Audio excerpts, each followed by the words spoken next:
Good day everyone. Today we'll continue our discussion further with the atomic structure.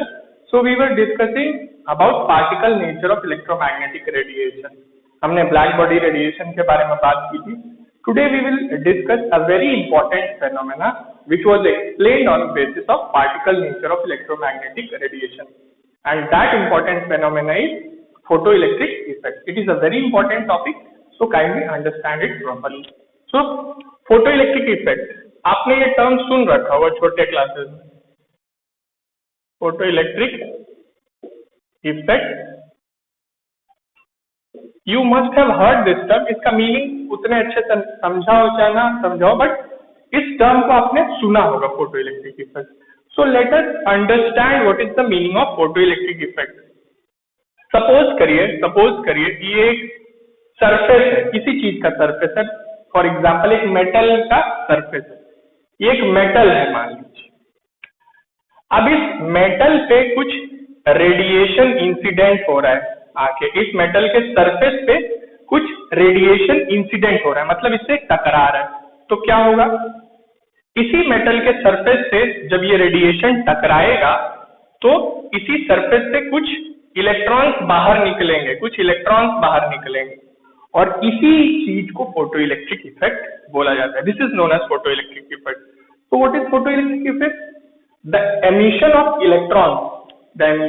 electrons from the surface, mainly metal, from the surface, mainly किसके, metal से, when radiation of certain wavelength or frequency strikes that surface. This is known as photoelectric effect. So बहुत सारे metals हैं जो photoelectric effect show करते हैं, such as lithium, sodium, potassium, cesium. ये सब कुछ मेटल्स हैं, लिथियम, सीजियम,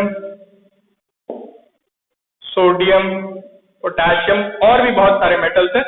ये कुछ ऐसे मेटल्स हैं जिन पे अगर आप विजिबल लाइट मतलब नॉर्मल लाइट अगर आप इंसिडेंट कराएंगे इनके सरफेस पे, तो इनके सरफेस पे इलेक्ट्रॉन्स का एमिशन होगा. सो ये कुछ ऐसे मेटल्स हैं जिनके सरफेस पे अगर विजिबल लाइट इंसिडेंट होगी तो इनके सरफेस से क्या एमिट होंगे, इलेक्ट्रॉन्स.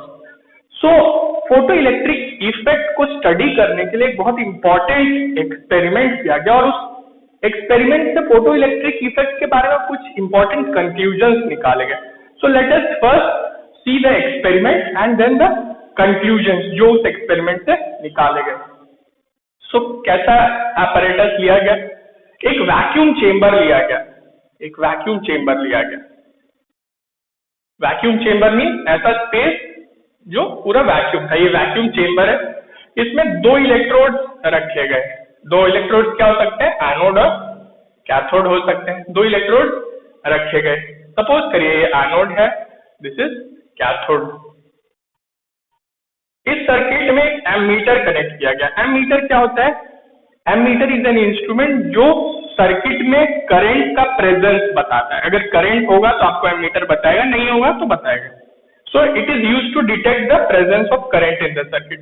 फिर इसको बैटरी से जोड़ दिया गया.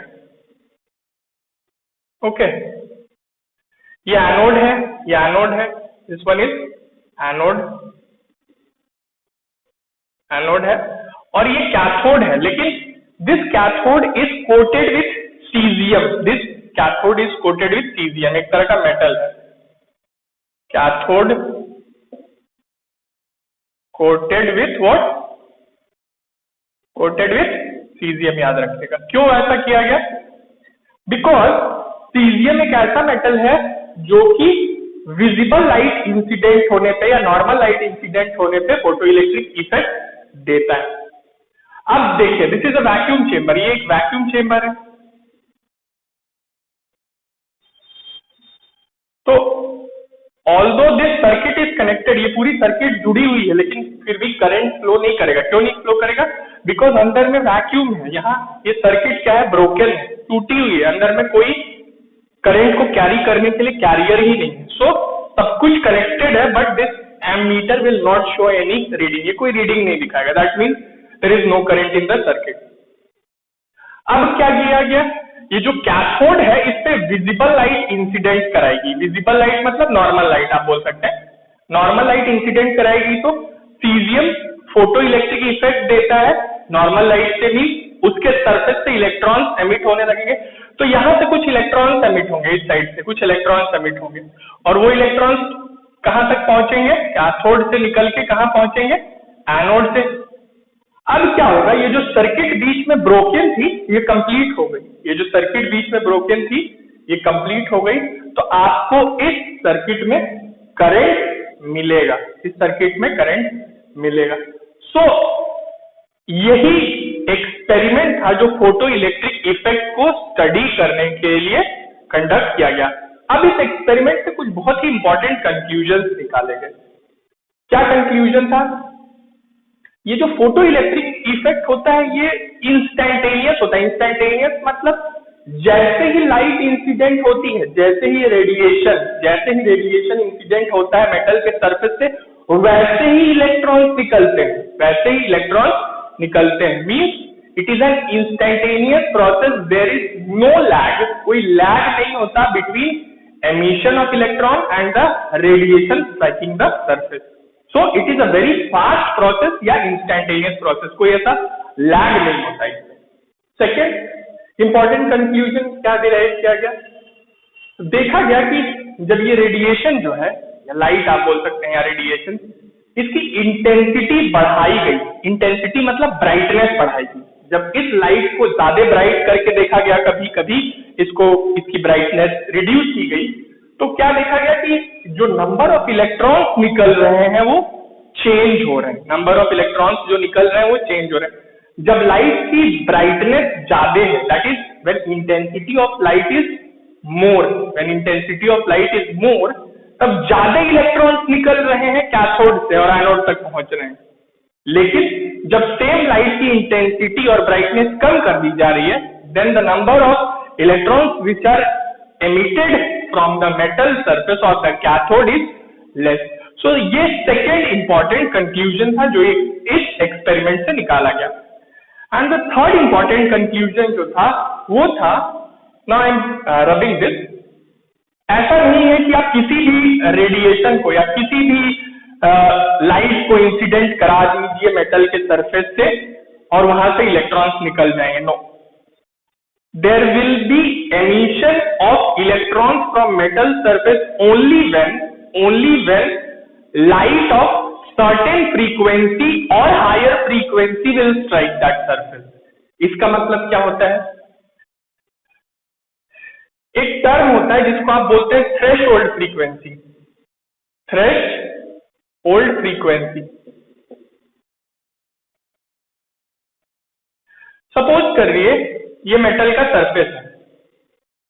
अब इस मेटल के सरफेस से इलेक्ट्रॉन्स कब निकलेंगे, इस मेटल के सरफेस से इलेक्ट्रॉन्स तभी निकलेंगे जब जो लाइट रहेगी उसकी फ्रीक्वेंसी एक वैल्यू से ज्यादा रहेगी। Means if the frequency of the radiation striking this metal surface is greater than equal to, या तो उसके बराबर हो या तो उससे ज्यादा हो, तभी इस सरफेस से इलेक्ट्रॉन्स क्या करेंगे, निकलेंगे।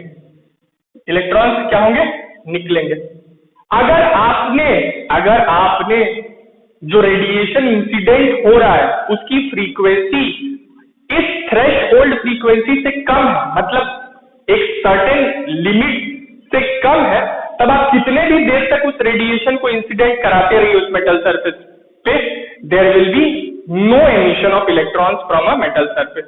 So threshold frequency एक प्रॉपर्टी होती है किसी भी मेटल के लिए। क्या होती है ये, it is the value of minimum frequency, it is the value of minimum frequency जिस फ्रीक्वेंसी के रेडिएशन मेटल सरफेस से एमिट होने चाहिए in order to emit electrons from that metal surface.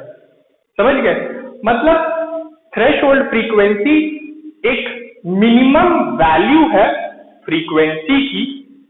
अगर आपको मेटल के सरफेस से इलेक्ट्रॉन्स एमिट कराने हैं तो आपको जो रेडिएशन इंसिडेंट कराना है इस मेटल के सरफेस पे उसकी फ्रीक्वेंसी थ्रेशोल्ड फ्रीक्वेंसी से ज्यादा होनी चाहिए, तभी यहाँ से इलेक्ट्रॉन्स निकलेंगे। अगर थ्रेशोल्ड फ्रीक्वेंसी से कम हुई तब यहाँ से इलेक्ट्रॉन नहीं निकलेंगे। So how can you define threshold frequency?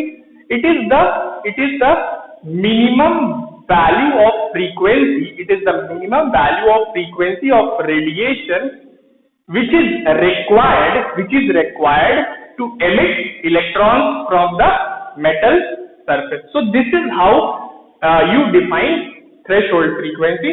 So we'll continue to talk about this threshold frequency and photoelectric effect, but today we will keep it till here only. We'll continue further in the next class. Thank you so much.